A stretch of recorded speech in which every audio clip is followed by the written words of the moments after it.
The Connaught Competition Engine's Irish Hillclimb and Sprint Championship touched down at Kilrush Airfield near Athy for the first day of the Carlow Car Club Sprint, held over the June bank holiday weekend. The second day's event was held along the riverbank at Bagnallstown on Sunday. Despite a flight of championship competitors to the Goueno Hillclimb in France on the same weekend, there was a strong entry for the Irish event, backed by local drivers. With Simon McKinley on the away list, the leaderboard was in for a shake-up. Arriving at the event, second in the championship, Sylvie Mullins hit the tarmac and set the opening pace on run 1. His onboard footage shows us an exercise in pure restraint. This is what happens with just the slightest loosening of the reins. Paul O'Connell nearly took off on the first run and was delighted to be right there with Sylvie, just under 2/10 behind him. John Byrne got involved in an attack of the cones on run 1 in his Jedi, so didn't get a time for that run. It was Sylvie and Paul's turn to have trouble on run 2, while John recorded a steady enough time, good enough for third at this point. It was chocks away on the third and final timed run, even though there were a few spots of rain to be felt. O'Connell planed 11 hundredths off his best time, but Byrne got a lock on him, and Paul was goosed by well over a second. His in-car shows us from the cockpit just what a handful these powerful and light cars are.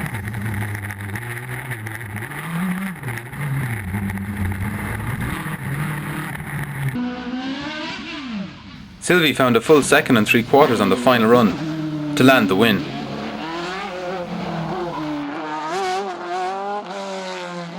Elaine O'Reilly was untouchable in her Class 1 Mini this weekend. She was well over 4 seconds ahead of Brendan Dawson's Civic on Saturday, and even picked up a couple of overall points on Sunday. Brendan surprised everyone with his pace, taking second from Elaine's usual rival Trish Daly by over a second and a half.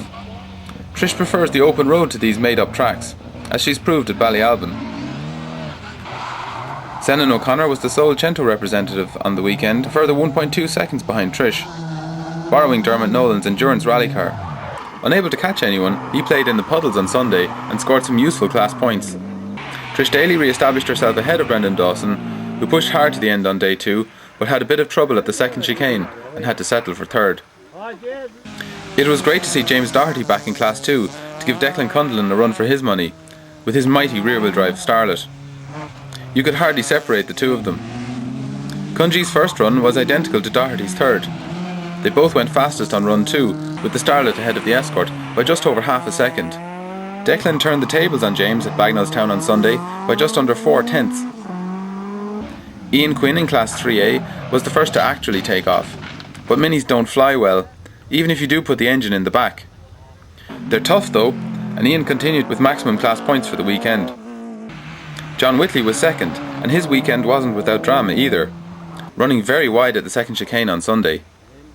With Rory Stevens basking in the French sunshine for the weekend, Neil Anderson was left to tough it out in his open-top racer in Class 3B, but he was rewarded with maximum class points for the weekend. Dennis Hogan's efforts were more Das Boot than Luftwaffe in his Bavarian muscle car. He was glad to just keep it between the hedges and scored a great overall result on Sunday too. This looks like quite a handful.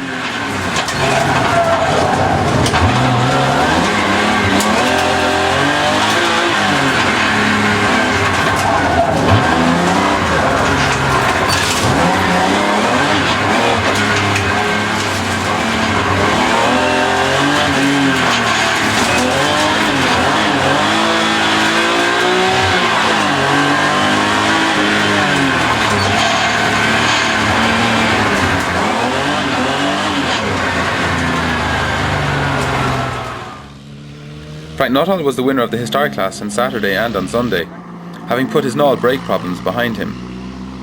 Bernard Foley in his MGB GT had the fastest scratch time at Athy, while Mick O'Shea was fastest in his MGB GT at Bagnallstown. Second on handicap each day was Sean Murray in the Lotus Elan, which means he now leads their championship. Colin Grant was third on Saturday, while Mick O'Shea was fourth, and then third on the second day. Dermot Quigley was back sharing the Anglia with Jerry Freeman for the weekend, having not competed since Wexford. Dermot was calculated to have 5th and a 4th place, while Jerry was 8th and 5th. Bernard Foley scored a brace of 6th places on that system, and Wolfgang Schneier was 7th, appearing on Saturday only. Enda Kennedy was the fastest of the championship registered Formula Vs in Class 5, scoring maximum points on both days. Gerard O'Connor initially led Eugene French for second place after run 1 on Saturday, but French got the upper hand by the end of the day.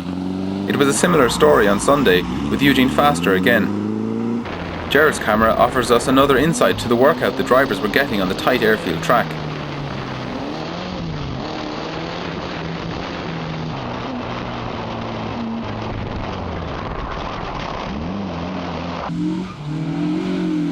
Georgie Bell was the fastest championship driver in Class 8 on both days in his Honda Civic. Shea Delaney was second each time, so this makes them even in the class results when added to their previous scores.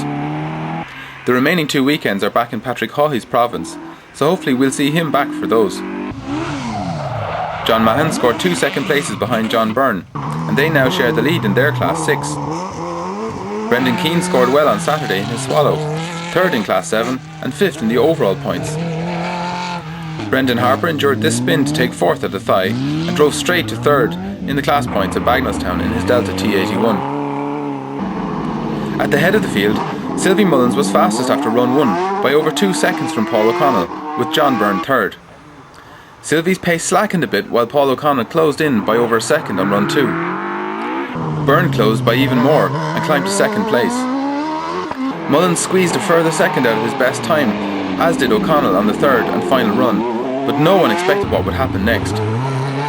John Byrne, who'd spent every spare minute of the day and night in the weeks leading up to this event, repairing his car after an accident in Knoll, went more than 3 seconds faster than his previous best, charging through the deluge over a second quicker than Mullins to win the event outright.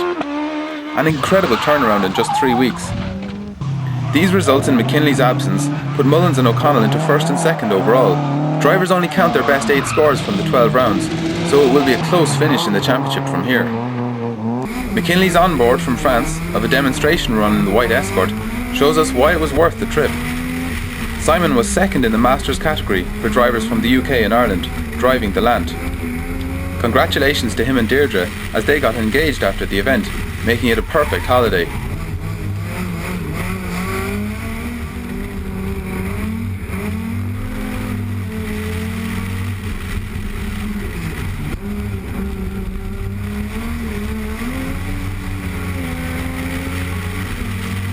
Éanna Carroll was a surprise sensation to the French in his Turbo Civic. This run won him 3rd in class among some of the best drivers in Europe. Our flag was well flown by all of Hillclimb Team Ireland. It's a true eye-opener to see how well appreciated our drivers and our sport were in France. Thanks to Dermot Nolan for the loan of the Cento for Carlow. Dermot, if you're still watching, please look away now.